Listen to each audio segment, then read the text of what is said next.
এই জন্য ভাবতেছি প্রশ্নের উত্তর দেওয়া দরকার যে শরীয়তে ইসলামে একাধিক বিয়ের অনুমতি কখন রয়েছে, শরীয়তে ইসলামে একাধিক বিয়ের অনুমতি কখন, এটা সম্পর্কে একটা গুরুত্বপূর্ণ প্রশ্ন। যে ইসলামে আল্লাহ পাক রব্বুল আলামিন বলেছেন সূরা নিসার মধ্যে, ফানকিহু মা তাবা লাকুম মিনান নিসা মাসনা ওয়া সুলাসা ওয়া রুবা' ফা ইন খিফতুম আল্লা তা'দিলু ফাওয়াহিদাতান আও মা মালাকাত আইমানুকুম যালিকা আদনা আল্লা তা'উলু ওয়া আতুন নিসা'a সাদাকাতিহিন্না নিহলা। আল্লাহ বলেন, দেখেন, ফানকিহু মা তাবা লাকুম মিনান নিসা মাসনা ওয়া সুলাসা ওয়া রুবা', তোমরা বিয়ে করো। ফানকিহু মা তাবা লাকুম মিনান নিসা, যাদেরকে তোমাদের পছন্দ হয়, ভালো লাগে, মাসনা, 2 জন, 3 জন, 4 জন। ফা ইন খিফতুম, যদি তোমরা ভয় পাও তাদের মধ্যে সমতা রক্ষা করতে পারবে না, ফাওয়াহিদা, তাহলে একটার বেশি অনুমতি নেই। কয়টা বিয়ে করতে পারবে? একটা। একের অনুমতি নাই। কখন? ফাইন খিফতুম আল্লাহ তা'দিলু, যদি তোমাদের আশঙ্কা হয়, ভয় হয় যে তাদের মধ্যে 2 জনের মধ্যে সমতা রক্ষা করতে পারবে না, 2 জনকে 2 চোখে দেখবে এমনটা হবে না, 2 জনকে একই চোখে দেখতে হবে, তাদের খাবার, ভরণ পোষণ সব ক্ষেত্রে সমানভাবে ব্যবস্থা নিতে হবে।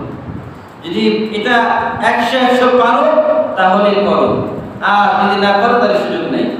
ইসলামের বিয়ের হুকুম কি? বিয়ে ইসলামে কখনো হালাল, কখনো হারাম, কখনো ফরজ, কখনো সুন্নাহ, কখনো জায়েজ। কয়েকটা আছে। ইসলামে বিয়ে কখন হালাল? যখন একজন মানুষ সে শারীরিকভাবে সক্ষম, আর্থিকভাবে সক্ষম এবং তার প্রাপ্ত বয়স্ক, তখন তার জন্য বিয়ে হালাল। এবং যদি সে প্রয়োজন মনে করে রাসূলের সুন্নাহ অনুযায়ী সে বিয়ে করবে, ওই সময় তার জন্য বিয়ে করা সুন্নাত। আরেকজন মানুষ সে শারীরিকভাবে অক্ষম, সে অর্থ সম্পদ যতই থাকুক, তখন তার জন্য এটা বিয়ে করা হারাম, তার জন্য বিয়ে করা জায়েজ নাই। আরেকজন মানুষ সে শারীরিকভাবে সক্ষম, অর্থ সম্পদ আছে, এখন যদি সে বিয়ে না করে তাহলে সে অবৈধভাবে তার যে যৌন চাহিদা রয়েছে পূরণ করবে। যদি এমন সম্ভাবনা থাকে যে নিজেকে কন্ট্রোল করতে পারছে না, তখন তার জন্য বিয়ে করা ফরজ।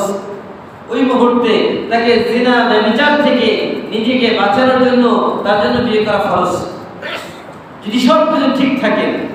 আর যদি একজন মানুষের দেখা গেল যে না, তার আর্থিক সংকট, শুধু নিজের স্বার্থ, নিজের মনের চাহিদা পূরণের জন্য একজনকে বিয়ে করলো, কালকে আজকে একজন, পরশু একজন, তরশু আরেকজন, বিয়ে করে আর বাস একটা ব্যবসা, এক জায়গায় একজনকে রেখে দেয়, বিয়ের পরে আর খবর নেয় না।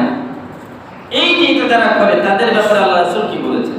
আল্লাহ রাসূল বলেছেন কিয়ামতের ময়দানে তাদের ঘাটটাকে আল্লাহ বাঁকা করে দিবেন, তারা বাঁকা ঘাট নিয়ে উঠবে, তাদের এক পাশকে আল্লাহ তাআলা একদম নামিয়ে নিচের দিকে দাবিয়ে দিবেন।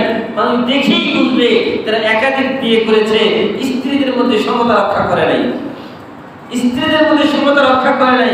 এই জন্য আমাদের সমাজে এখন যুবকরা আমাদেরকে বেশি প্রশ্ন করে, হুজুর 4টা বিয়ে তো সুন্নত, 4 বিয়ে সুন্নত। ভাই 4 বিয়ে সুন্নত না, বিয়ে বললাম 3টা স্তর, কখনো হালাল, কখনো সুন্নত, কখনো ফরজ।